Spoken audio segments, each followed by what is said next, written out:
आज कृष्ण की लीलाएं प्रारंभ हो रही हैं। कृष्ण ही अनेकों रूप धारण करते हैं। उन्होंने जगन्नाथ का रूप धारण किया, उन्होंने ही चैतन्य महाप्रभु का रूप धारण किया कलयुग के लोगों के लिए। बहुत सारे अवतार लेते हैं भगवान, बहुत सारी लीलाएं करते हैं हम लोगों को अपनी ओर आकर्षित करने के लिए, क्योंकि हम सब उनकी संतान हैं। चाहे स्त्री चोला चाहे पुरुष का चोला, हम सब भगवान के बच्चे हैं। लेकिन हम ऐसे बच्चे हैं जो भगवान को भूल गए हैं। देवी देवता भी हमको जो अच्छे, जैसे महादेव, ब्रह्मा जी, ये भी यही हमको याद दिलाते हैं कि कृष्ण की भक्ति करनी है। जो भी महान आत्मा हैं या सभी कृष्ण भक्ति करने के लिए कहते हैं, और कृष्ण भक्ति ही सार है, बोलो, और बाकी सब बेकार है।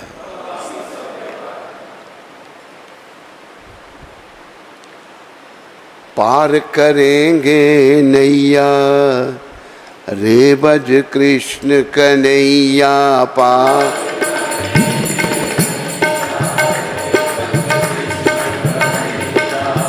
पार करेंगे नैया रे बज कृष्ण कन्हैया।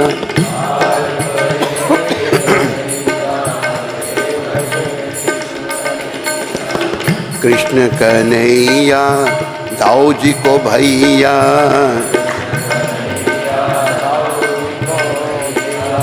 कृष्ण कन्हैया रास रचैया।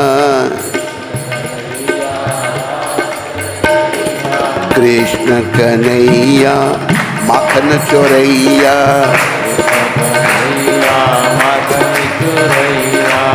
कृष्ण कन्हैया गिरवर उठैया। पार करेंगे नैया रे बज कृष्ण कन्हैया।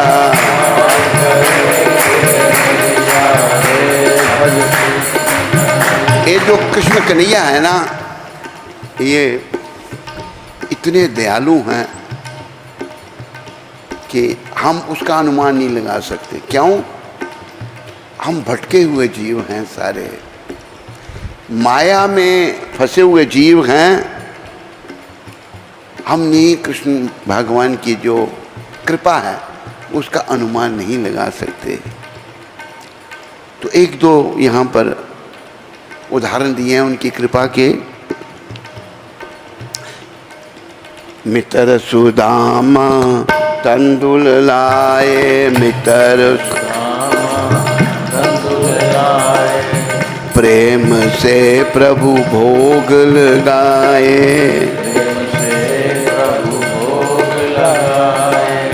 कहाँ कहाँ भैया भैया, कहाँ कहाँ भैया भैया रे बज कृष्ण कन्हैया। पार करेंगे नैया। और दूसरा उदाहरण,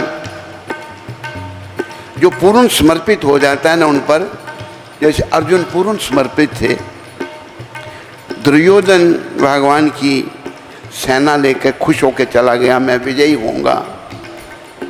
वो दुर्योधन मूर्ख था, भक्त नहीं था। जो भक्त नहीं है वो खोता है। क्या है? बोलो, गधा। गधा गधा था, भौतिक बात के पीछे पड़ा था, सर्वनाश करवा दिया उसने। अर्जुन कहते मुझे तो आप चाहिए, सेना नहीं चाहिए आपकी। तो भगवान ने कहा अच्छा मैं तेरा सारथी बन जाऊंगा।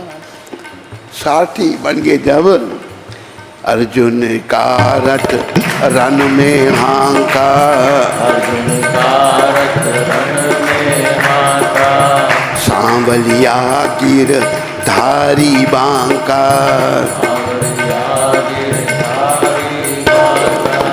काली नाग नथैया रे भज कृष्ण कन्हैया।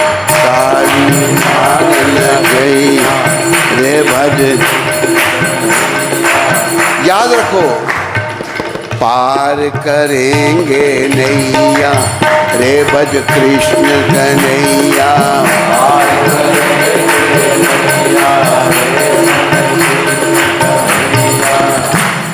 एक भक्त बड़े दिनों के बाद आए थे, तो टाइलों वाले चले गए हैं, जल्दी जाना होता है। पहले तो बैठते थे सत्संग में, वो तो देखा था मैंने, उनको दिखाया था ना। इसलिए पार करेंगे नैया रे भज कृष्ण कन्हैया। पार करेंगे नैया रे भज कृष्ण कन्हैया। और क्या भगवान की कृपा। द्रुपद सुता जब दुष्टों ने घेरी, राखी लाज न कीनी देरी। सारे बोलो, आगे चीर भड़ैया रे भज कृष्ण कन्हैया। आगे चीर भड़ैया रे भज कृष्ण कन्हैया। पार करेंगे नैया रे भज कृष्ण कन्हैया। पार करेंगे नैया रे भज कृष्ण कन्हैया। जय जय श्री कृष्ण चैतन्य नित्यानंदा। जय जय श्री कृष्ण चैतन्य नित्यानंदा। जय द्वैत चंद्र जय गौर भक्त वृंदा। जय द्वैत चंद्र जय गौर भक्त वृंदा। जय प्रभुपाद जय जय प्रभुपाद। जय प्रभुपाद जय जय प्रभुपाद। दीना बंधु जय प्रभुपाद। दीना बंधु जय प्रभुपाद। करुणा सिंधु जय प्रभुपाद। करुणा सिंधु जय प्रभुपाद। बोलो पतित पावन शिला प्रभुपाद की। बोलो इन सब के देने वाले शिला प्रभुपाद की। और ये याद रखो, भक्तों की कृपा से ही भगवान की कृपा मिलती है। अगर भक्तों की कृपा नहीं हो तो भगवान की कृपा नहीं मिलती। तो श्री चमत्कार चंद्रिका, ये चमत्कार चंद्रिका जो है, ये हमारे महान आचार्य हुए श्रीला विश्वनाथ चक्रवर्ती ठाकुर। ये जो सुबह हम जो प्रार्थना करते हैं ना, संसार दावा, इसकी रचना भी इन्होंने की है। तो प्रस्तावना प्रारंभ हो रहा है।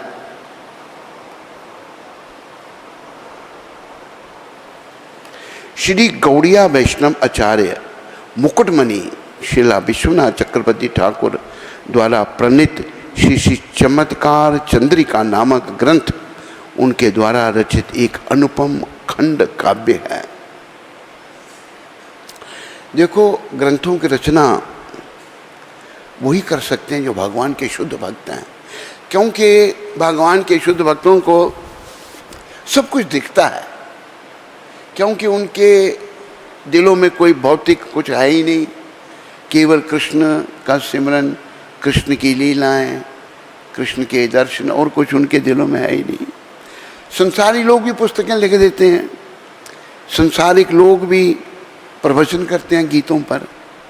एक हमारे शिष्य हैं, वो बड़े विचित्र हैं बेचारे, विचित्र के वो नास्तिक थे, वो पढ़े लिखे बड़े, पर नास्तिक, भगवान में नहीं मानना। बड़े बड़े पदों पर रहे वो देश विदेश में। तो प्रभुपाद कृपा से वो हमारे शिष्य बने। तो उनकी पोस्टिंग मद्रास में थी, जनरल मैनेजर थे वो, श्री राम फाइबर में। तो मुझे बताया उन्होंने कि एक व्यक्ति यहाँ आकर गीता पर लेक्चर देता है और बाद में मांस भी खाता है, शराब भी पीता है। ये हालत लोगों की है क्या उनके लेक्चर का लोगों पर प्रभाव होगा अगर आचरण ही नहीं है? तो ऐसा भारत में बड़ी हालत खराब हो रही है। हालत को सुधारने के लिए भगवान ने बड़ी कृपा करके इनको भेजा है। बस इनकी कृपा की याचना करो। ये सब कुछ हमें कहो क्या पता था शिला श्री चमत्कार चंद्रिका का और विश्वनाथ चक्रवर्ती ठाकुर का इन्होंने दिए। अलंकारिकों का कहना है रसे सार चमत्कार, रस का सार चमत्कार है, अर्थात यह चमत्कार चंद्रिका का रसों का सार है। अतएव इस ग्रंथ में श्री श्री राधा गोविंद के लीला विलास के चारों कौतूहलों उत्सुकता पैदा करने वाली मधुर हास्य लीला में रसों का सार प्रदर्शित होने के कारण इस ग्रंथ का नाम श्री श्री चमत्कार चंद्रिका सार्थक है। प्रथम कौतूहल में मंजूषी का मिलन है, द्वितीय कौतूहल में अभिमन्यु के वेश में श्री कृष्ण का राधा जी से मिलन है, तृतीय कौतूहल में श्री कृष्ण वैद्य वेश में राधा जी से मिलते हैं। हंसाने वाली बातें भगवान लीलाएं करते हैं। चतुर्थ कौतूहल में श्री कृष्ण गायिका रमणी के वेश में राधा जी से मिलित हुए हैं। शिला विश्वनाथ चक्रवर्ती ठाकुर का जीवन चरित्र, इनके बारे में थोड़ा जाने हम कैसे हमारे ये। बड़े प्रेम से बोलो शिला विश्वनाथ चक्रवर्ती ठाकुर जी महाराज की। जब आप भगवान के भक्तों की जय बोलते हैं ना तो भगवान बहुत खुश होते हैं, उनको अच्छा लगता है। उनको अपने भक्त बहुत प्रिय हैं, इसलिए बनना है तो भाई भक्त बनो, और क्या बनोगे। जैसे नवयुवक जो हैं वो चाहते हैं, कोई कहता है मैं बीटेक करूं, कोई एमटेक करूं। यहीं आपके अमृतसर का एक नवयुवक लक्ष्मण सर मंदिर में आता था तो लक्ष्मण सर के ठाकुर बड़े साक्षात हैं, 300 साल पुराना मंदिर है वो, उन्हीं की कृपा से अभी नव मंदिर निर्माण हुआ है। तो उसने कहा कि मैं IRS बन जाऊं, इंडियन रेवेन्यू सर्विस, जैसे IAS, IRS, IPS बन गया वो। फिर अभी वो आजकल कमिश्नर है, एडिशनल कमिश्नर है लुधियाना में। तो फिर ये माना, फिर आया भगवान कहते प्रभु वो जो लड़की है ना, मेरी लड़की, मेरी नहीं, उसकी मेरे साथ शादी हो जाए। वो भी हो गई। भगवान भौतिक इच्छाएं पूरी कर देते हैं, लेकिन हमें भगवान से केवल उनका प्रेम मांगना चाहिए, क्योंकि प्रेम भगवान का स्वरूप है। बाकी चीज़ें, पद या सुंदर कन्या या बच्चे सब यहीं रहेंगे। साथ तो केवल प्रेम जाएगा अगर हम वैष्णवों की कृपा से उसको जागृत कर पाए, तो और कुछ नहीं जाएगा, याद रखो। राम ही केवल प्रेम प्यारा। सो रहे हो आप लोग, जो जाग रहे हो, ये थोड़ा सा जाग रहा है, बोलते क्यों नहीं? श्याम ही केवल प्रेम प्यारा, जान लई सो जानन हारा। ये याद रखो, भगवान को प्रेम। और देखो बड़े बड़े बड़े विद्वान, अच्छा लोग विद्वान बनते हैं, कहाँ है? पोथी पढ़ पढ़ जुगमुआ, पंडित भया न कोय, 2.5 अक्षर प्रेम के, पढ़े सो पंडित होए। जिसने भगवान से प्रेम करना सीख लिया वो असली पंडित है। विद्वान रावण पता 4 वेदों का ज्ञाता था, लेकिन भगवान के चरणों में श्रद्धा नहीं थी, राक्षस था। 4 वेद उसको कंठस्थ थे। और रावण ने एक पुस्तक भी लिखी है बहुत बड़ी ग्रहों के बारे में, लोग उसका इस्तेमाल कर, लाल पुस्तक। भक्त नहीं था भगवान का, सर्वनाश हो गया उसका। शिला चक्रवर्ती ठाकुर जी का जीवन। शिला विश्वनाथ चक्रवर्ती ठाकुर नदिया जिले में राड़ी श्रेणी विप्र कुल में आविर्भूत हुए थे। ये हरि बल्लभ के नाम से प्रसिद्ध थे।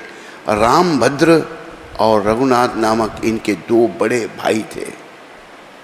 बाल्यकाल में इन्होंने देवग्राम नामक एक ग्राम में व्याकरण पाठ समाप्त कर मुर्शिदाबाद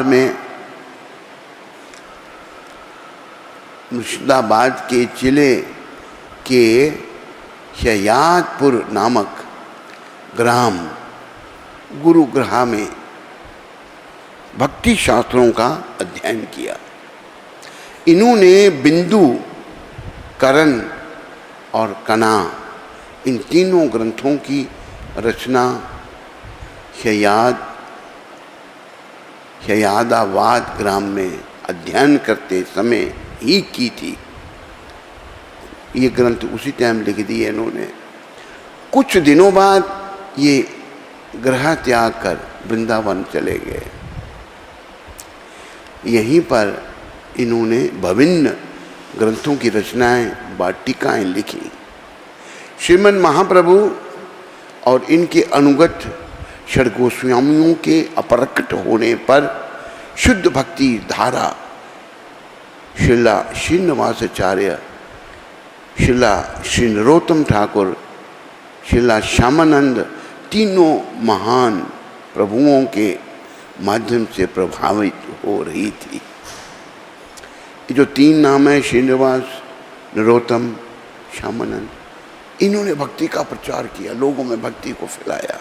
श्रीला नरोत्तम ठाकुर की शिष्य परंपरा में श्रीला विश्वनाथ चक्रवर्ती ठाकुर चतुर्थ पुरुष हैं। श्री लोकनाथ, श्री नरोत्तम ठाकुर महाशय के शिष्य का नाम श्री गड़गा नारायण चक्रवर्ती महाशय थे। ये मुर्शिदाबाद जिले के अंतर्गत बालूचर गंभीला में रहते थे। इन्हें कोई पुत्र नहीं था, केवल मात्र एक कन्या थी जिसका नाम विष्णुप्रिया था। श्रीला नरोत्तम ठाकुर के एक बारेंद्र श्रेणी के दूसरे शिष्य भी थे जिनका नाम रामकृष्ण भट्टाचार्य था। इन रामकृष्ण भट्टाचार्य के कनिष्ठ पुत्र का नाम कृष्णचरण था। कृष्णचरण को श्री गण नारायण ने दत्तक पुत्र के रूप में ग्रहण किया। श्री कृष्णचरण के शिष्य राधा रमन चक्रवर्ती थे और ये श्री राधा रमन ही श्रीला विश्वनाथ चक्रवर्ती ठाकुर के गुरुदेव हैं। बोलो श्रीला राधा रमन ठाकुर जी महाराज की। ये हमारे चक्रवर्ती ठाकुर जी के गुरु थे। श्रीला विश्वनाथ चक्रवर्ती ठाकुर जिस समय अत्यंत वृद्ध हो गए थे तथा अधिकांश समय में अर्धबाह्य और अंतर्दशा में स्थित होकर वृंदावन में भजन में विभोर रहते थे, उसी समय जयपुर में गौड़िया वैष्णवों तथा स्वकीयवादी अन्यान्य वैष्णवों में एक विवाद छिड़ गया। वैष्णवों में आपस में विवाद हो गया। उस समय द्वितीय जय सिंह जयपुर के नरेश थे। द्वितीय जय सिंह विरुद्ध पक्ष वाले वैष्णवों ने द्वितीय जय सिंह को यह समझाया कि श्री गोविंद देव के साथ श्रीमती राधिका जी की पूजा शास्त्र सम्मत नहीं है। इसका कारण यह है कि श्रीमद् भागवत या विष्णु पुराण में श्रीमती राधिका के नाम का कहीं भी उल्लेख नहीं है। श्रीमती राधिका वैदिक विधियों के अनुसार श्री कृष्ण की विवाहित पत्नी नहीं है। दूसरी बात, गौड़िया वैष्णव सांप्रदायिक वैष्णव नहीं है। वैष्णव संप्रदाय 4 हैं।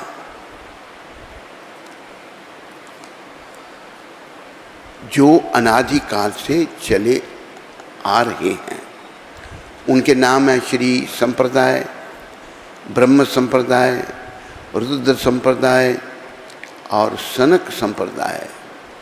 कलयुग में इन संप्रदायों के प्रधान आचार्य क्रमशः श्री रामानुज, श्री मध्व, श्री विष्णु स्वामी और श्री निम्बादित्य हैं। गौड़िया वैष्णव इन चारों संप्रदायों से बहिर्भूत हैं, अतः वे शुद्ध सांप्रदायिक वैष्णव नहीं हैं। विशेषतः इस वैष्णव संप्रदाय का अपना कोई ब्रह्म सूत्र का भाष्य नहीं है, अतएव इसे परंपरागत वैष्णव संप्रदाय नहीं माना जा सकता है। उसी समय महाराज जय सिंह ने श्री वृंदावन के प्रधान गौड़िया वैष्णवाचार्यों को श्रीला रूप गोस्वामी का अनुगत जानकर श्रीला रामानुजीय वैष्णवों के साथ विचार करने के लिए आह्वान किया। अत्यंत वृद्ध तथा भजनानंद में विभोर रहने के कारण श्रीला चक्रवर्ती ठाकुर ने अपने छात्र गौड़िया वैष्णव वेदांताचार्य पंडित कुलमुकुट श्री बलदेव विद्याभूषण और अपने शिष्य श्री कृष्णदेव को जयपुर में विचार करने के लिए भेजा। जाति गोस्वामी गण अपने मध्व संप्रदाय के अनुगत्य को भूल चुके थे। साथ ही उन्होंने वैष्णवों के वेदांत संबंधी विचारधारा का अनादर कर गौड़िया वैष्णवों के लिए एक महान विपत्ति का आह्वान किया था। श्रीला बलदेव विद्याभूषण ने अकाट्य युक्तियों और सुदृढ़ शास्त्रीय प्रमाणों द्वारा यह प्रमाणित किया कि गौड़िया संप्रदाय मध्वानुगत शुद्ध वैष्णव संप्रदाय है। इस संप्रदाय का नाम श्री ब्रह्म माधव गौड़िया वैष्णव संप्रदाय है। ये आपकी संप्रदाय। हमारे पूर्वाचार्य श्रीला जीव गोस्वामी, कवि कर्णपुर आदि ने इसे स्वीकार किया है। श्री गौड़िया वैष्णव जन श्रीमद् भागवत को ही वेदांत सूत्र का अकृत्रिम भाष्य मानते हैं। इसलिए गौड़िया वैष्णव संप्रदाय में स्वतंत्र रूप से वेदांत सूत्र के किसी भाष्य की रचना नहीं की गई। विभिन्न पुराणों में श्रीमती राधिका के नाम का उल्लेख है। वे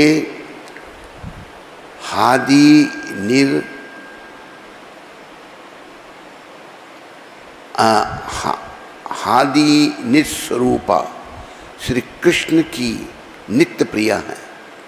श्रीमद् भागवत के विभिन्न स्थलों में विशेषतः 10वें स्कंद की ब्रज लीला के वर्णन प्रसंग में सर्वत्र ही श्रीमती राधिका का अत्यंत गूढ़ रूप से उल्लेख है। सिद्धांत विद रसिक और भावुक भक्त ही इस गूढ़ रहस्य को समझ सकते हैं। श्री बलदेव विद्याभूषण प्रभु ने उस द्वित सभा में प्रत्यक्ष के सभी तर्कों को खंड खंड कर तथा संदेहों को दूर कर श्री गौड़िया वैष्णव का मध्वानुगत्य प्रमाणित किया। देखो, थोड़ा सा मैं कुछ कहना चाहता हूं यहां, आप कृपया ध्यान से सुने। 4 संप्रदाय हैं जिनके नाम हमने पढ़े, चारों प्रमाणिक हैं। अगर किसी ने मंत्र लिया है वो संप्रदाय में नहीं है, संप्रदाय बहीना मंत्र है निष्फला। जो गुरु संप्रदाय में नहीं है उसका मंत्र जपने से कोई फल नहीं मिलेगा आपको। संप्रदाय में अगर है तो फल मिलेगा। तो 4 संप्रदाय हैं। ये संप्रदाय जिसको शिला बलदेव विद्याभूषण शिला चक्रवर्ती ठाकुर जी के कहने पर प्रमाणित किया। दूसरी संप्रदाय श्री संप्रदाय, तीसरी कुमार, चौथी रुद्र। इन चारों संप्रदायों में परम पुरुष भगवान कृष्ण विष्णु की भक्ति बताई है। तो चारों प्रमाणिक हैं, लेकिन याद रखो ये जो आपकी संप्रदाय है, इस संप्रदाय में कली पावनाता अवतार प्रकट हुए। उन्होंने इस संप्रदाय को चुना, ब्रह्म माधव गौड़ीय वैष्णव संप्रदाय, ये जो आपकी संप्रदाय है। और देखो महाप्रभु ने कहा 500 साल पहले, 500 साल भी ज़्यादा हो गए, पृथ्वीते अच्छो यत्रा नगर आदि ग्राम सर्वत्र प्रचार होय वो मोरो नाम। दुनिया में जितने नगर ग्राम हैं सभी में मेरे नाम का प्रचार होगा। 500 साल कहा था, आज हो रहा है। भगवान की वाणी ऐसे थोड़ी जाती है। और देखो भगवान, सारी बाकी संप्रदाय भी अच्छी हैं, ठीक है, लेकिन भगवान इस संप्रदाय में आए। और चैतन्य महाप्रभु कली पावनावतार हैं, कलयुग के लोगों को पावन करने के लिए भगवान आए हैं। इसलिए सभी को गौड़िया संप्रदाय में शरण लेनी चाहिए, क्योंकि इसमें महाप्रभु आए हैं, भगवान आए हैं स्वयं। ये तो ग्रंथों में भी सब सिद्ध हो चुका है, और कई ग्रंथों में है महाप्रभु जो हैं स्वयं भगवान है। आचार्यों ने भी सभी कृति दी है कि महाप्रभु भगवान है। तो इस संप्रदाय में अगर आपकी कोई संप्रदाय ठीक नहीं है, इस संप्रदाय को, मतलब संप्रदाय है ही नहीं। अभी लोगों ने, अभी जैसे कई माताएं दीक्षा दे देती हैं, संप्रदाय कोई है ही नहीं उनकी। कई भाई भी दीक्षा दे देते हैं, कोई संप्रदाय है ही नहीं। शास्त्र में कहा है संप्रदाय बहीना मंत्रा ही निष्फला। जो गुरु संप्रदाय में नहीं है उसके मंत्र का कोई फल नहीं होगा। जपेंगे आप उस गुरु का कोई लाभ नहीं होगा। और संप्रदाय का मतलब क्या है? हमारे गुरु, उनके गुरु, उनके गुरु, उनके गुरु। ओरिजिनल, हमारे ओरिजिनल गुरु कृष्ण हैं। श्री संप्रदाय में ओरिजिनल गुरु लक्ष्मी माता हैं। कुमार संप्रदाय में ओरिजिनल गुरु 4 कुमार हैं। और रुद्र संप्रदाय में ओरिजिनल गुरु शंकर भगवान हैं। लेकिन इन सभी ने परम पुरुष भगवान कृष्ण विष्णु की भक्ति बताई है। बाकी संप्रदायों में भी। इस संप्रदाय में बस विशेषता यही है कि भगवान इस संप्रदाय में प्रकट हुए हैं।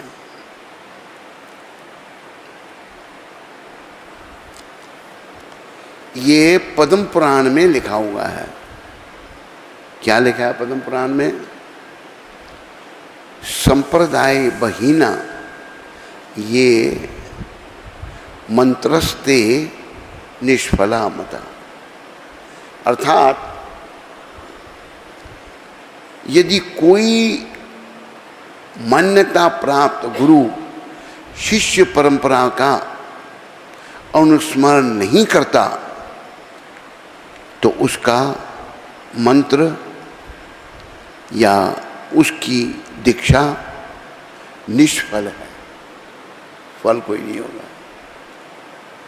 तो इस पद्म पुराण के इस वाक्य को कृपया आप सभी याद रखो, दूसरों को भी याद कराओ और इस संप्रदाय में आओ, जीवन को सफल बनाओ।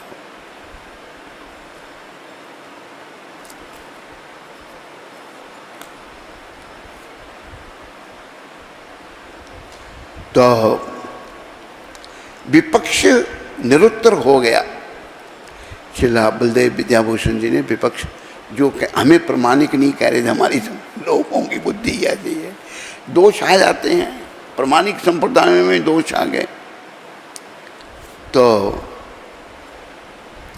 हमारे श्रीला बलदेव विद्याभूषण जी महाराज ने उनको निरुत्तर कर दिया, बोलने नहीं दिया। अभी जैसे अष्टावक्र जी हुए,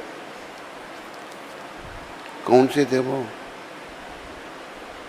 जिनसे अष्टावक्र जी का शास्त्रार्थ हुआ था? हैं? जोर से बोलो।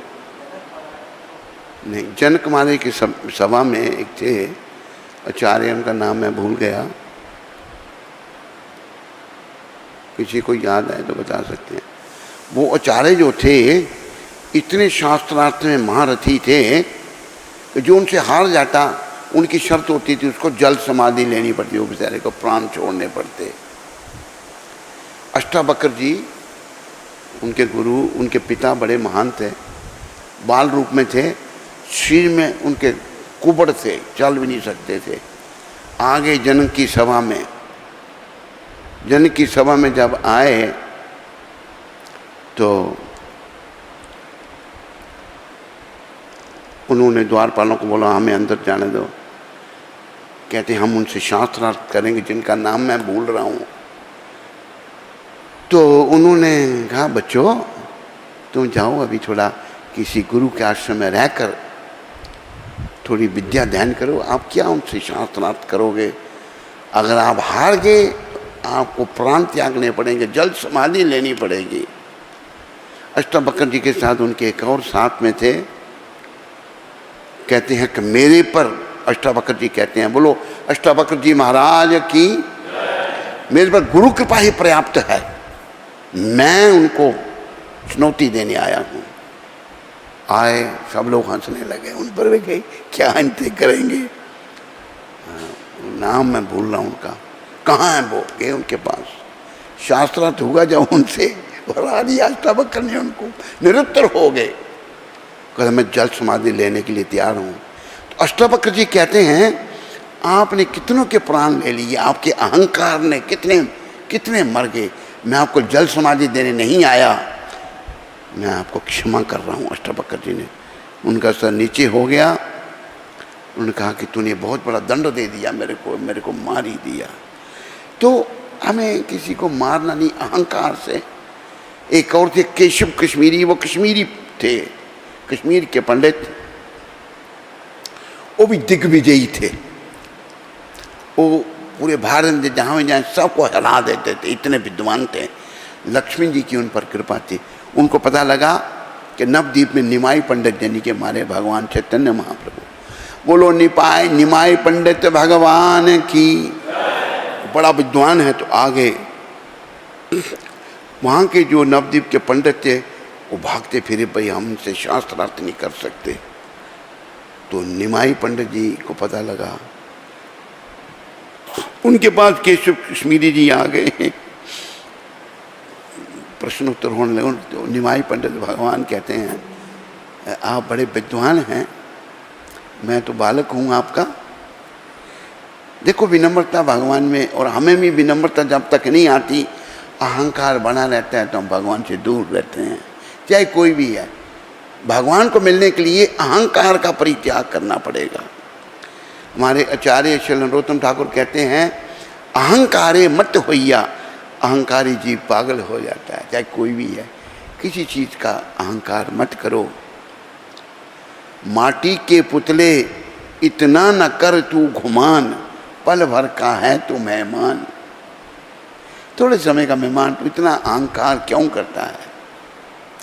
तो उन्होंने उनको बोला कि मैं उनका पुत्र हूँ।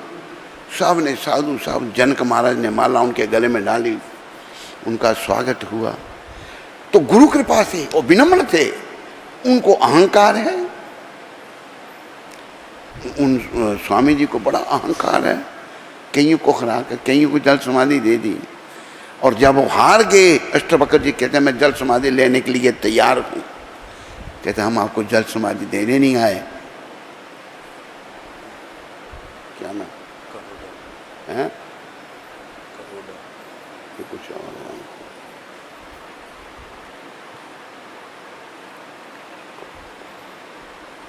ये कुछ नहीं नाम, मैंने कुछ और पढ़ा था। ये अष्टवक्र जी के गुरु थे, ये जिनसे शास्त्र होते वो कहाँ पर है? Once went.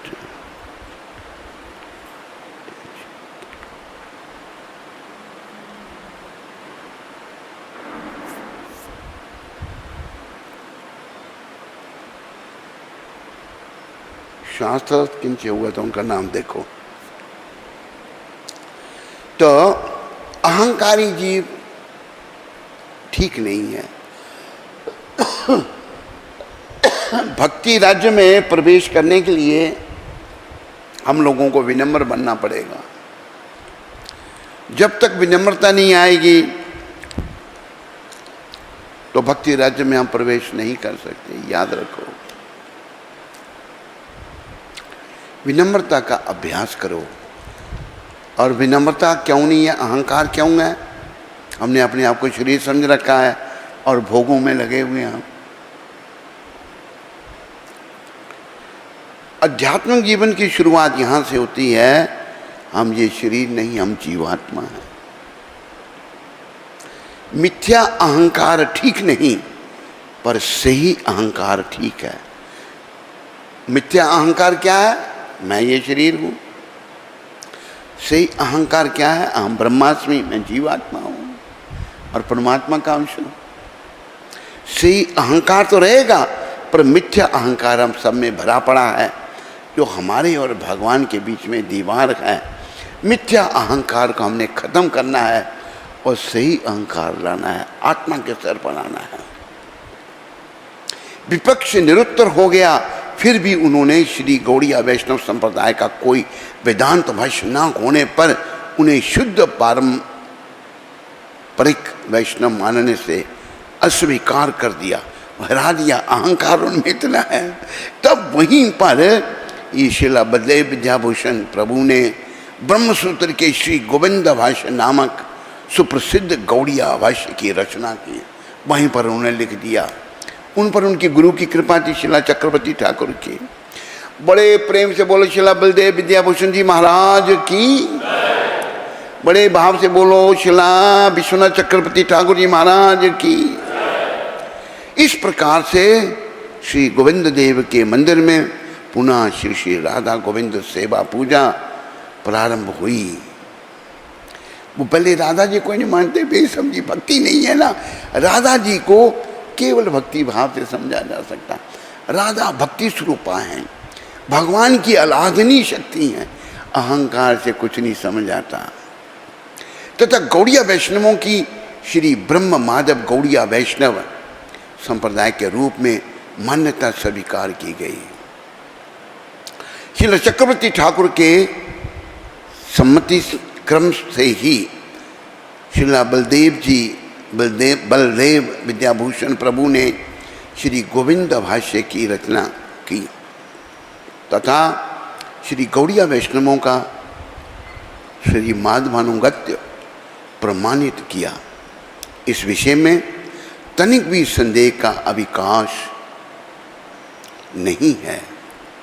श्रीला विश्वनाथ चक्रवर्ती ठाकुर का यह सांप्रदायिक कार्य गौड़िया वैष्णवों के इतिहास में स्वर्ण अक्षर से लिपिबद्ध रहेगा, सोने के अक्षरों से। श्रीला विश्वनाथ चक्रवर्ती ठाकुर ने स्वरचित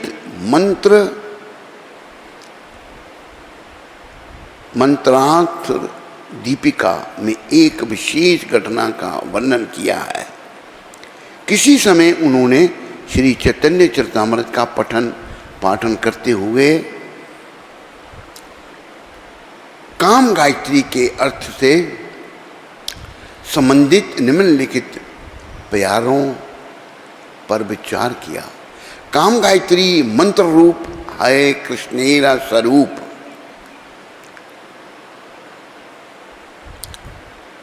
साध विशिष अक्षर तार है, से अक्षर चंद्र है, कृष्ण करी उदय, त्रिजगत केला काममय। चैतन्य चरितामृत में ये वर्णन है। अर्थात काम गायत्री श्री कृष्ण का स्वरूप है। इस मंत्र राज में 24.5 अक्षर हैं तथा इस मंत्र का प्रत्येक अक्षर पूर्ण चंद्र है। ये चंद्र समूह श्री कृष्ण को उदित कराकर त्रिजगत को प्रेममयी बना देता है। इन पदों के प्रमाण से काम गायत्री में 24.5 अक्षर हैं, किंतु काम गायत्री में कौन सा अर्धाक्षर है, बहुत चिंता करने पर भी श्री विश्वनाथ चक्रवर्ती इसे ना समझ सके।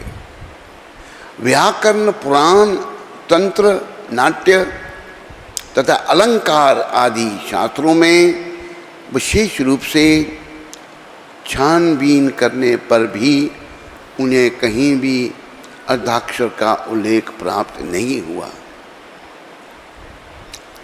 उन सभी शास्त्रों के अनुसार स्वर और व्यंजन के भेद से उन्हें 50 अक्षरों का ही उल्लेख मिला, किंतु कहीं भी अर्धाक्षर का कोई प्रमाण नहीं मिला। श्रीला जीव गोस्वामी द्वारा रचित श्री हरि नाम अमृत व्याकरण के संज्ञापाद में स्वर व्यंजन के प्रसंग में 50 अक्षरों का ही उल्लेख देखा गया। मात्र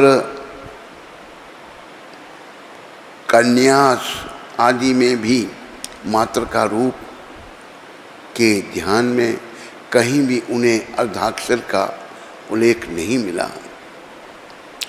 ब्रह्म नारदीय पुराण में राधिका के सहस्र नाम स्तोत्र में वृंदावनेश्वरी श्रीमती राधिका जी को 50 वर्ण रूपनी कहा गया है। बोलो राधा रानी की, बोलो वृंदावनेश्वरी सर्वेश्वरी राधा रानी की। उसे देखकर श्रीला चक्रवर्ती ठाकुर का संदेह और भी बढ़ गया। उन्होंने सोचा कि क्या श्रीला कबीरदास गोस्वामी ने ब्रह्मवशतः ऐसा लिखा है, किंतु उनमें भ्रम होने की संभावना नहीं है, क्योंकि वे भ्रम प्रमाद आदि दोषों से सर्वथा रहित सर्वज्ञ हैं। श्रीला विश्वनाथ चक्रवर्ती ठाकुर अर्धाक्षर का निर्णय ना कर पाने के कारण बड़ी दुविधा में फंस गए। उन्होंने विचार किया कि यदि मंत्राक्षर की स्फूर्ति ना हो तो मंत्र देवता की स्फूर्ति होना असंभव है। अतएव उपास्य देवता का दर्शन ना होने से मर जाना ही अच्छा है। ऐसा सोचकर वे देह त्याग करने की अभिलाषा से रात में राधा कुंड के तट पर उपस्थित हुए। रात्रि का द्वितीय प्रहार व्यतीत होने पर अकस्मात तंद्रा की स्थिति में उन्होंने श्री वृषभानुनंदिनी का दर्शन किया। बोलो वृषभानुनंदिनी राधा रानी की। श्री राधा ने बड़े स्नेह से कहा, हे विश्वनाथ, हे हरिवल्लभ, खेद मत करो। श्री कृष्णदास कविराज ने जो कुछ लिखा है वह परम सत्य है। मेरे अनुग्रह से वे मेरे अंतःकरण की सभी भावनाओं को जानते हैं। उनके वचनों में तनिक भी संदेह मत करना। काम गायत्री मेरी और मेरे प्राण वल्लभ की उपासना का मंत्र है। हम लोग मंत्राक्षर के द्वारा भक्तों के निकट प्रकाशित होते हैं। मेरे अनुग्रह के बिना हम दोनों को कोई भी जानने में समर्थ नहीं है। ये भी एक बात विचारने की है, याद रखो। भगवान को जब तक राधा जी या कृष्ण की या राधा की कृपा ना हो तो ना राधा जी को जाना जा सकता, ना कृष्ण को जाना जा सकता। उनकी कृपा से ही, उनकी इच्छा से ही। तो कैसे हो सकता है? प्रेमा भक्ति। बस प्रेमा भक्ति जहाँ होते अविद्या विनाशी जाते। जहाँ प्रेमा भक्ति है वहाँ अविद्या नहीं आ सकती।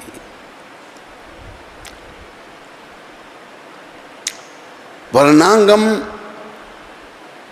वर्षवत नामक ग्रंथ में अर्धाक्षर का निरूपण किया गया है। उसे देखकर ही श्रीला कृष्णदास कविराज ने काम गायत्री का स्वरूप निर्णय किया है।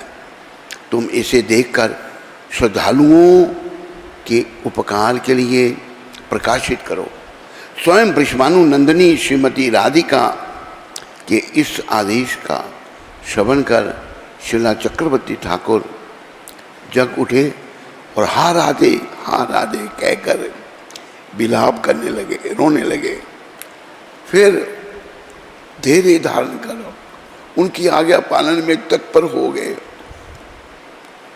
श्रीमती राधिका ने अक्षर निर्णय करने के विषय में जो इंगित किया था उसके अनुसार उक्त मंत्र में भी के पूर्व जो या है वही अर्धाक्षर है।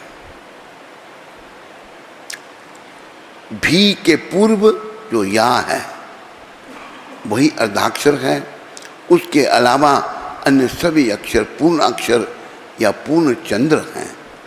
श्रीमती राधिका जी की कृपा से मंत्र का अर्थ अवगत होकर श्रीला विश्वनाथ चक्रवर्ती ठाकुर ने अपने इष्ट देव का साक्षात दर्शन किया तथा सिद्ध देह के द्वारा नित्य लीला में परिकृतत्व प्राप्त किया। इसके पश्चात उन्होंने राधा कुंड के तट पर श्री गोकुलानंद नामक श्री विग्रह की प्रतिष्ठा की। बोलो श्री राधा गोकुलानंद भगवान की। तथा वहीं रास्ते वहीं रहते समय श्री वृंदावन की नित्य लीलाओं का माधुर्य अनुभव कर शिला कवि कर्णपुर द्वारा रचित श्री आनंद वृंदावन चंपू की सुख वर्तनीय नामक टीका की रचना की। राधा परस्तीर कुटीर वर्तिनः प्राप्तभ्य वृंदावन चक्रवर्तिनः आनंद चंपू विवर्ति प्रवर्तिनः शांततो गतिम में सुमहानि वर्तिनः। अपनी परिणत वयस वृद्धावस्था में श्रीला विश्वनाथ चक्रवर्ती ठाकुर अंतर्दशा और अर्धबाह्य दिशा में रहकर भजन करने में ही अपना अधिकांश समय व्यतीत करने लगे।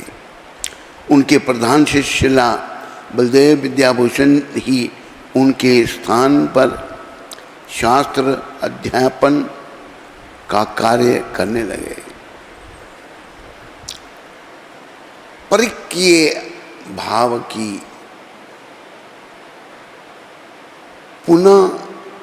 पुनर्स्थापना। परकीय भाव। श्री धाम वृंदावन में षड गोस्वामियों का प्रभाव किंचित क्षीण होने पर स्वकीय और परकीयवाद का मतभेद उठ खड़ा हुआ। श्रीला विश्वनाथ चक्रवर्ती ठाकुर ने स्वकीय भाव के भ्रम को दूर करने के लिए सुसिद्धांतपूर्ण रागवर्तम चंद्रिका तथा गोपी प्रेम अमृत नामक ग्रंथों की रचनाएं की। तत्पश्चात उन्होंने उज्ज्वल नीलमणि के रघुत्व मात्र श्लोक की आनंद चंद्रिका का टीका में शास्त्रीय प्रमाणों और अकाट्य युक्तियों की द्वारा सभी के बात का खंडन कर परकीय विचार की स्थापना की है। श्रीमद् भागवत की सारार्थ दर्शनी टीका में भी उन्होंने परकीय भाव की पुष्टि की है। ऐसा कहा जाता है कि श्रीला विश्वनाथ चक्रवर्ती के समय कुछ पंडितों ने परकीय उपासना के विषय में श्रीला विश्वनाथ चक्रवर्ती ठाकुर का विरोध किया था, किंतु श्रीला चक्रवर्ती ठाकुर ने अपनी प्रगाढ़ विद्वता तथा अकट्य युक्तियों के द्वारा उन्हें परास्त कर दिया। तब ईर्ष्यावशता पंडितों ने उन्हें जान से मारने का संकल्प किया। देखो, ये हैं अहंकारी पंडित। चक्रवर्ती ठाकुर भी पंडित हैं, अहंकारी पंडित दूसरों को जान से ही मार देंगे, ये अच्छा नहीं। संकल्प किया। श्री विश्वनाथ चक्रवर्ती ठाकुर प्रतिदिन प्रातःकाल श्री वृंदावन धाम की परिक्रमा करते थे। उन्होंने प्रभातकालीन अंधकार में श्री धाम वृंदावन की परिक्रमा करते समय श्रीला विश्वनाथ चक्रवर्ती ठाकुर को किसी सघन अंधकारपूर्ण कुंज में जान से मार डालने की योजना बनाई।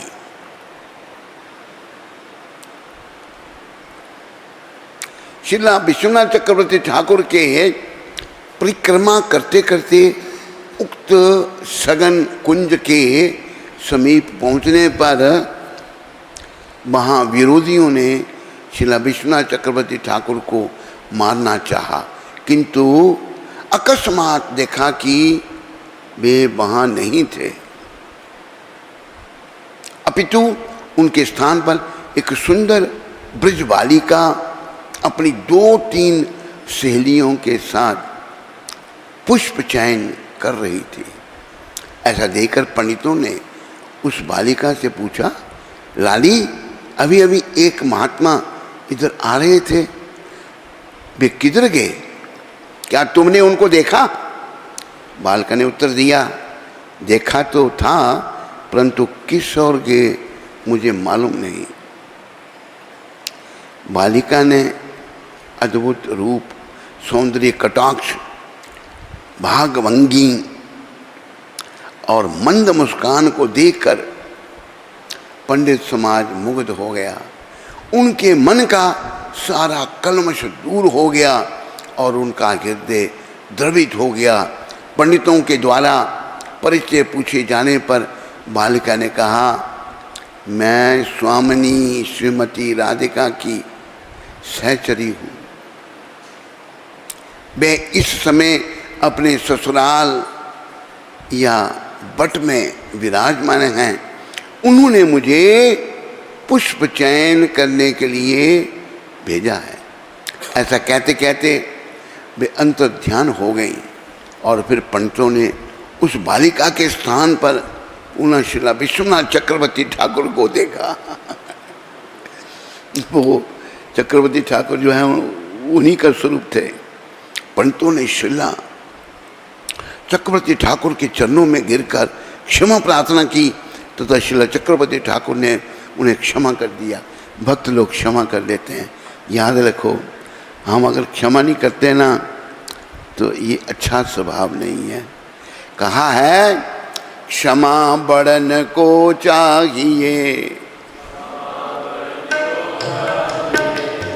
छोटन को उत्पात, छोटन को उत्पात, क्या विष्णु को घटी गयो, क्या विष्णु को घट गयो, जो भृगुमारी लात, जो भृगुमारी लात। एक बार क्या हुआ, ये घटना भी यहाँ राधा रानी की कृपा से आ रही है। बोलो राधा रानी की, राधा रानी की जय, महारानी की जय, जय महारानी की जय।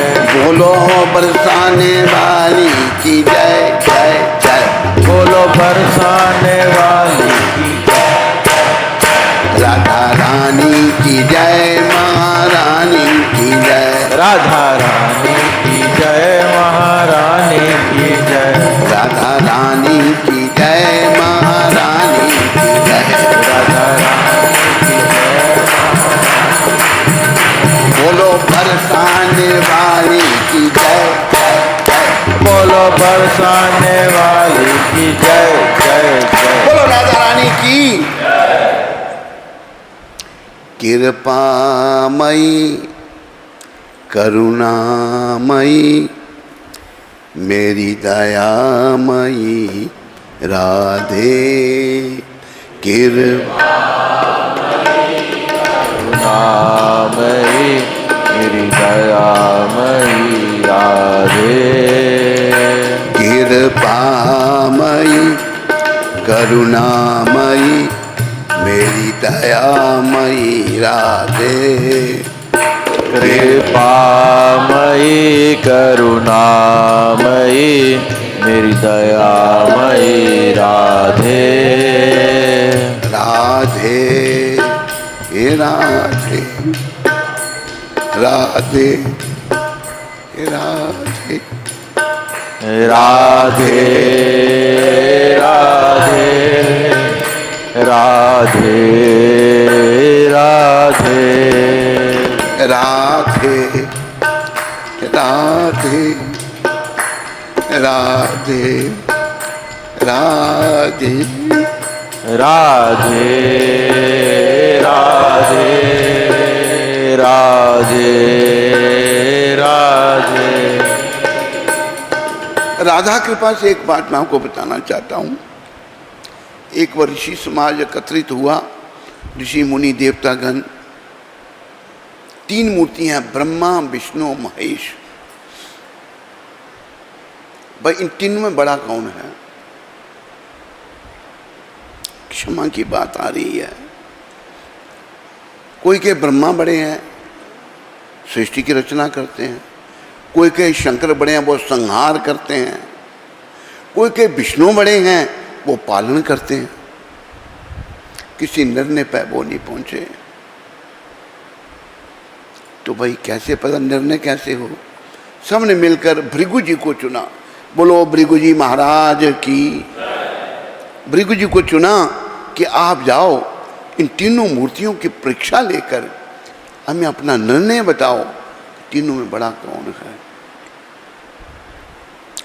तब भृगु जी सबको हाथ जोड़ के कहने लगे, ये कितना कठिन काम आप मेरे को सौंप रहे हो। अच्छा, अगर आप सबकी इच्छा है तो मेरे को आशीर्वाद दो, मैं जाके परीक्षा लेता हूँ। पहले ये ब्रह्मा जी के पास, भृगु जी ब्रह्मा जी के पुत्र हैं। ब्रह्मा जी के पास जब गए तो ब्रह्मा जी कहते, आओ बेटा भृगु, कैसे हो। भृगु जी बड़े महान हैं। तो भृगु जी ने अपने पिता के प्रति मन से अपराध किया। परीक्षा लेने जो आए हैं, कुछ नहीं बोले, ना प्रणाम किया ब्रह्मा जी को, खड़े रहे। मन से अपराध किया, परीक्षा लेने आए हैं। तो क्या हुआ, ब्रह्मा जी को क्रोध आ गया। ब्रह्मा जी रजोगुण से रचना करते हैं। 3 गुण है, सतोगुण, रजोगुण और तमोगुण। क्रोध आ गया, सोचा मार दूं मैं इसको, इतना क्रोध आ गया ब्रह्मा जी को। फिर सोचने लगे इसको मारूंगा मैं, क्रोध कंट्रोल कर लिया। देखो भृगु जी ने ये नहीं सोचा कि मेरा पिता बड़ा है। हम यहाँ पर वो पंजाबी में कहावत है ना, अन्ना वंडे रेवड़ियाँ मुड़ मुड़ अपने नु दे। अंदर रेवड़ियाँ अपने आदमी को दे रहा, दूसरों को नहीं बांध रहा। ये आध्यात्मिक जगत में ऐसा नहीं है, वहाँ सही निर्णय होता है। पर हम भौतिक जगत में हैं, याद रखो यहाँ से निकलना है भक्ति करके। सभी को, सारे अमृतसर वासियों को निकलना है इसमें से। तो बोला इनमें तो रजोगुण की प्रधानता है, मेरे पिता बड़े नहीं हैं। अभी आगे महादेव के पास, बोलो भोलेनाथ भगवान की। भोले बाबा के पास जब आए, पहले मन से अपराध किया, परीक्षा लेने आए हैं ना, वाणी से अपराध करेंगे। भोले बाबा खड़े हो गए, आओ आओ भैया भृगु, कैसे हैं आप, मेरे कैलाश में आपका स्वागत है। वाणी से भृगु जी कहते हैं, मेरे पास मत आओ आप। महादेव स्वागत कर रहे हैं, मेरे पास मत आओ। क्यों, आपके संगी भूत प्रेत, आप भूतनाथ हो, भूत आपके साथ रहते हैं, शमशान की भस्मी शरीर पर लगाते हो, नागल पेट रखे, मेरे पास मत आओ। शंकर भगवान को क्रोध आ गया। अच्छा, शंकर भगवान तमोगुण से संहार करते हैं। उन्हें उठाया त्रिशूल, आते दिखाता हूँ तेरे को भूत प्रेत। भृगु जी भागे, चिल्लाए बचाओ बचाओ। माता आ गई बीच में, पार्वती माता, सती माता आ गई। देखा शंकर भगवान त्रिशूल लेकर भृगु जी के पीछे लगे हुए हैं। तो माता बीच में आके खड़ी हुई, महादेव क्या कर रहे हैं आप, ब्राह्मण की हत्या करेंगे। हाँ, इसको मैं भूत प्रेत दिखा रहा हूँ जरा। पहले इसको मैं अच्छा लगता था, अभी भूत प्रेत दिख रहे हैं इसको। माँ ने शांत किया। भृगु जी कहते हैं कि ये तो मार ही देते, मेरे को माता नहीं बचाती तो, कि इनमें तमोगुण प्रधान है, ये तमोगुण से संहार करते हैं। अभी आगे विष्णु भगवान के पास, याद रखो जो विष्णु हैं कृष्ण हैं ये एक ही हैं। भगवान कई विष्णु रूपों में अपना विस्तार करते हैं। अद्वैतम अच्युतम अनादि अनंत रूपम, अनेक रूपों में भगवान अपना विस्तार करते हैं। तो उन्होंने, भृगु जी आए, द्वारपाल खड़े हैं, कुछ नहीं पूछा उनको, वैकुंठ में जाना है भगवान के पास। द्वारपालों से घुस के अंदर परीक्षा लेने आए हैं। और भगवान विष्णु शेषनाग की शैया पर शयन कर रहे हैं और माता लक्ष्मी उनके चरणों की सेवा कर रही हैं। जाते ही इधर जोर से भगवान की छाती पर लात मारी। परीक्षा लेने जो आए हैं, पहले मन से अपराध, फिर वाणी से, अभी शरीर से जब छाती पर लात मारी तो प्रतिक्रिया क्या हुई, विष्णु भगवान ने क्या किया। विष्णु भगवान धीरे धीरे खड़े हो गए, शेषनाग की शैया से नीचे आ गए। ब्राह्मण देवता आप मेरे वैकुंठ आए, मैं द्वार तक आपका स्वागत करने नहीं आ सका, और ये जो मेरी छाती है ना, ये वज्र की तरह कठोर है, आप आओ या मेरी शैया पर बैठो, मैं आपके चरण को, आपका चरण बड़ा कोमल है, उसकी मैं आओ थोड़ा दबा दूँ उसको। अब भृगु जी सोचने लगे इन्होंने क्या करना था, उल्टा मेरे को ही कह रहे हैं कि मेरे चरण को लग गई। तब भृगु जी निर्णय किया, तीनों मूर्तियों में विष्णु बड़े हैं, ये सतोगुण से पालन करते हैं, इनमें सतोगुण की प्रधानता है। तो लेकिन हुआ क्या, लक्ष्मी माता जी को क्रोध आ गया, कहे ब्राह्मण तूने आकर मेरे पति वैकुंठ पति की छाती पर लात मारी। लक्ष्मी जी को क्रोध आ गया। लक्ष्मी जी ने कहा मैं श्राप देती हूं तुम्हें, जाओ, मैं ब्राह्मणों के पास नहीं जाऊंगी। ब्राह्मण गरीब होते हैं प्राय, देखो बनियों के पास नोट बहुत होते हैं नहीं, बोलो हैं, ये बनिया बोलता नहीं, नोट नहीं होते बनिया के पास, बनियों के पास बहुत नोट होते, ब्राह्मण गरीब होते हैं। लक्ष्मी माता ने श्राप दे दिया ब्राह्मणों को। तो तब लक्ष्मी माता को भृगु जी कहते हैं, माता कोई बात नहीं, मैं एक ग्रंथ रचूंगा। भृगु जी उसी समय लक्ष्मी जी को कहा, ग्रंथ रचूंगा, जिनके पास ये ग्रंथ होगा उन ब्राह्मणों के पास तुम्हें जाना ही पड़ेगा। वो है भृगु संहिता। भृगु जी ने सबके जीवन का हाल लिख दिया है, इतनी महानता उनमें। और भृगु जी ने आके निर्णय दिया, इसलिए ये दोहा बना है, क्षमा बड़न को चाहिए, छोटन को उत्पात, बड़ों को क्षमा करनी चाहिए, छोटे जो हैं उत्पात करते हैं, शरारतें करते हैं। क्या विष्णु को घटी गयो, जो भृगु मारी लात।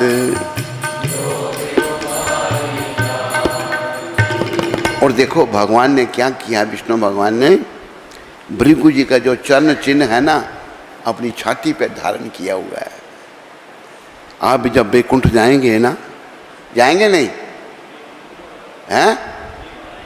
एक तो कह रहा है जी महाराज बा कहते हैं, तो अभी जाना चाहता, क्या करना, कान में कुछ क्या कुछ हैं, मक्खी इसके कान में मक्खी घुस गई।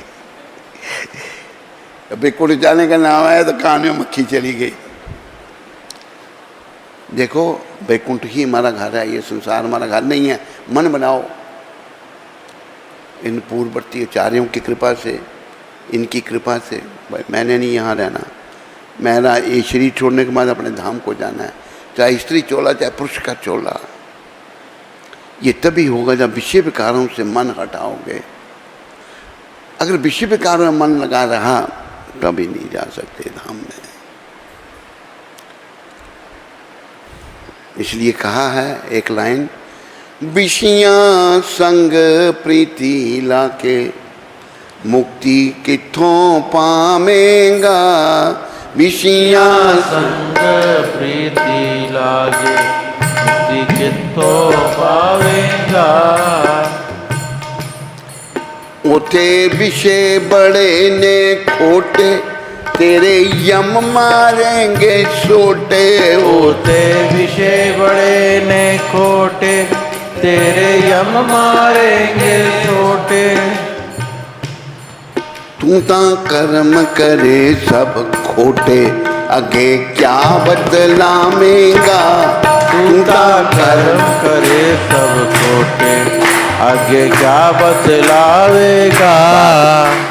विषय विकारों से भगवान नहीं मिलते, वे हमको और शरीर लेना पड़ने के लिए मजबूर कर देते हैं।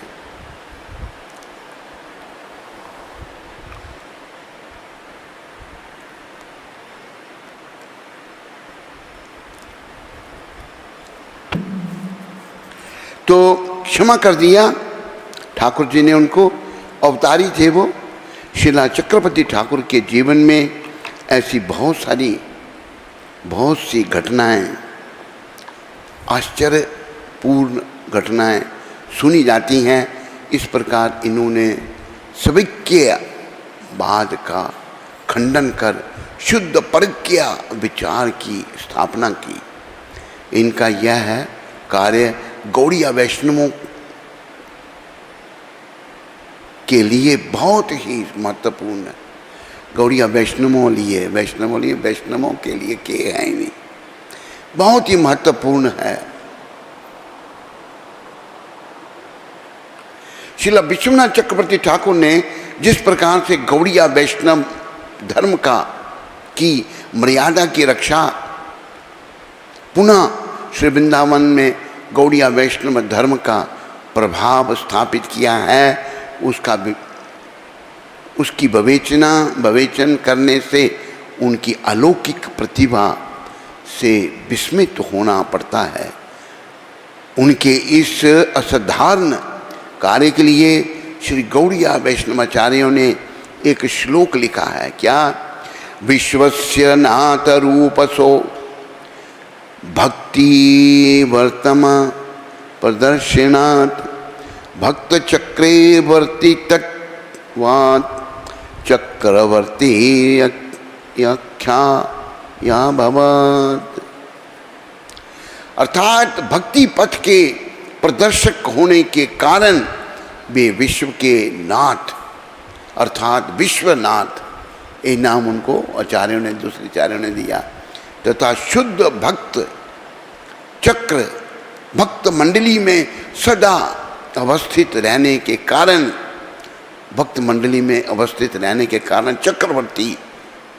चक्रवर्ती हैं। अतएव उनका नाम विश्वनाथ चक्रवर्ती हुआ है।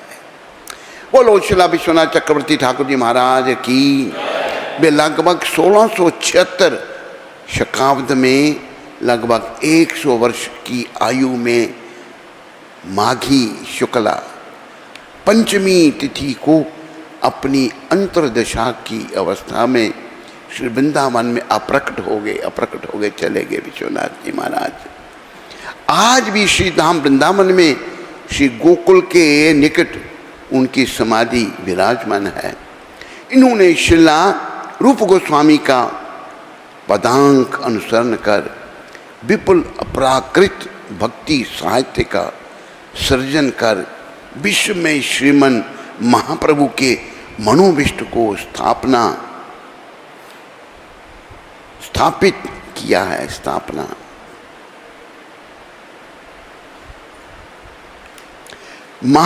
श्रीमन महाप्रभु के मनोविष्ट को स्थापित किया है। साथ ही इन्होंने शिला रूप को रूपानुग विरुद्ध कुछ सिद्धांत का खंडन भी किया है। इस प्रकार गौड़ीय वैष्णव जगत में ये प्रेमोज्वल आचार्य तथा प्रमाणिक महाजन के रूप में ही प्रपूजित हुए हैं। ये अपराकृत महादार्शनिक, अपराकृत कवि और अपराकृत रसिक भक्त तीनों रूपों में ही विख्यात हैं। कृष्णदास नामक एक वैष्णव पदकर्ता ने शिला चक्रवर्ती ठाकुर द्वारा रचित माधुर्य कदम्बनी के पद्मानुवाद के उपसंहार लिखा है। क्या? माधुर्य कदम्बनी ग्रंथ जगत केल्य धन्य चक्रवर्ती मुखे भक्ता आपनी श्री कृष्ण चैतन्य। केहा कहे चक्रवर्ती रूपेरा अवतार कठिन ये तत्व सरल करीते प्रचार। बोलो शिला रूप गोस्वामी प्रभुपाद की। बोलो शिला चक्रवर्ती ठाकुर जी महाराज की जय। आहे गुण निधि श्री विश्वनाथ चक्रवर्ती की जानिब तोमार गुण मुंजी मूढ़मती। अर्थात शिला विश्वनाथ चक्रवर्ती ठाकुर ने माधुरी कंदम्बनी ग्रंथ की रचना कर समग्र जगत को धन्य कर दिया।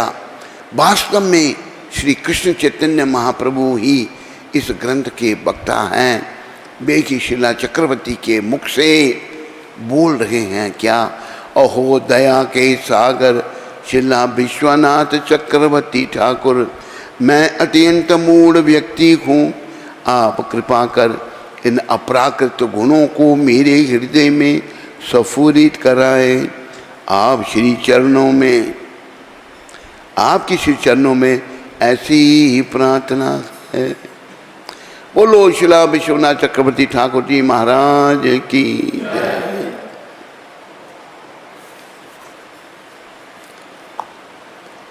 जय जय श्री कृष्ण चैतन्य नित्यानंद, जय जय श्री कृष्ण चैतन्य,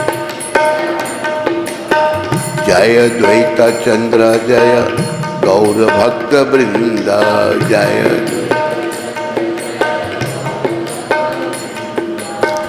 कृपा करी सबे मेरी करह करुणा, कृपा सब मेरे करह करुणा, अधम पतिता जन ना करिहा घृणा, अधम पतिता जन ना करिया घृणा। हरे कृष्ण कृष्ण कृष्ण हरे हरे राम राम राम हरे हरे।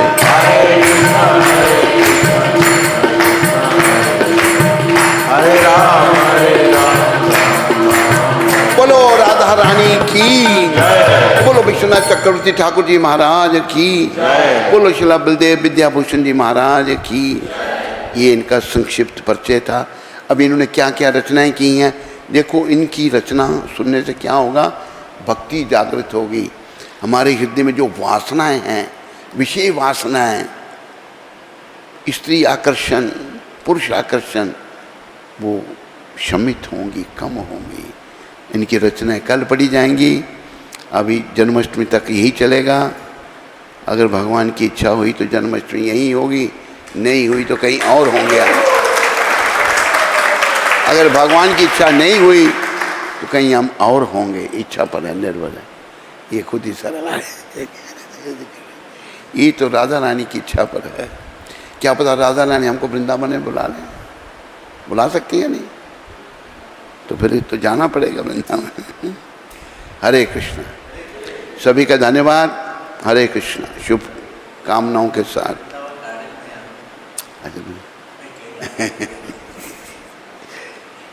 हाँ, कोई प्रश्न भाई? कोई नहीं? आप में से किसी को कोई प्रश्न? हाँ,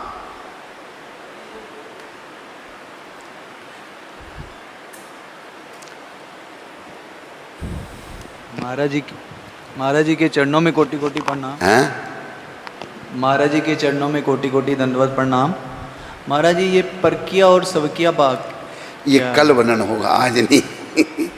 वो बताएंगे ना चक्रवर्ती ठाकुर। ठीक है। हरे कृष्ण। बस स्कंद पुराण में तुलसी देवी की प्रशंसा इस प्रकार की गई है। मैं तुलसी देवी को नमस्कार करना चाहता हूँ।